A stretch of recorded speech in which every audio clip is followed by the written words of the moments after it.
The Prime Minister has also repeated Ottawa's call for a humanitarian pause in Gaza to help get Canadians out and aid in.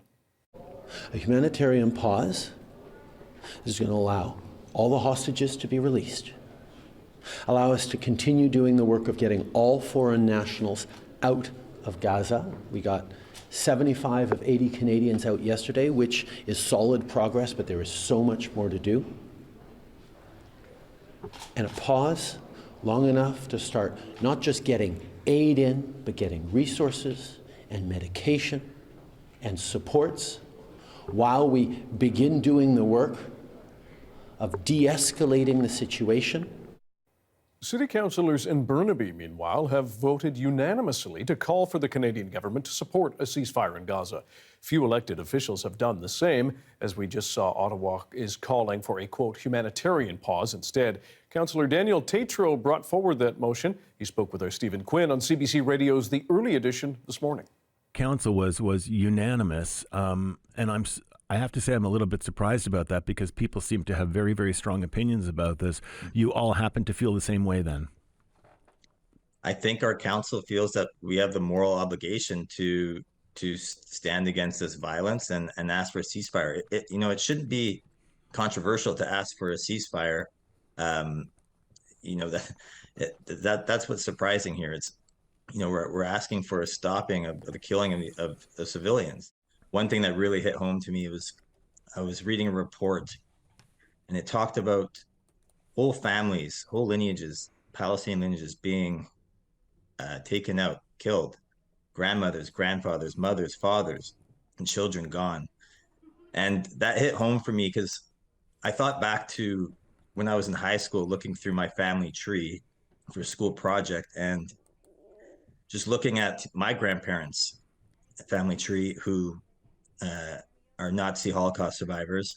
So I'm Jewish, and seeing how almost all their families were killed in the Nazi Holocaust.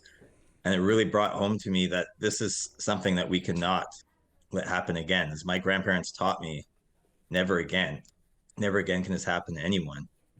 And so I felt we couldn't sit by as what they taught me, but with my Jewish values, is that it's important that we speak up for everyone, for peace, for justice, for human rights, and for liberation. And that's why, I came to want to do something.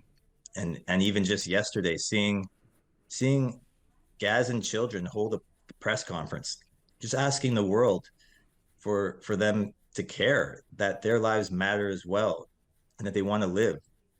That was just heartbreaking. And throughout the last few weeks, we've had a number of residents reach out to us, watching in horror, and they just want their elected officials from all levels to take a stand, do something, and demand a ceasefire.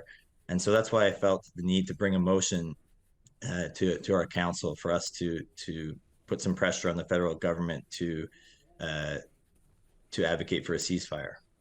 Why are so many politicians so hesitant to be critical of what Israel is doing? Again, very good question. And I think people are afraid, as you said, of the pushback. And we have seen a lot of people who have spoken out for advocating for Palestinian rights who have been silenced. And I think people are seeing that and they are afraid. And so that's another reason why I wanted to bring this forward, to say that no, we will not be silenced. We need to speak out for peace, for justice, and we hope this will inspire others to do so and not be afraid to speak out.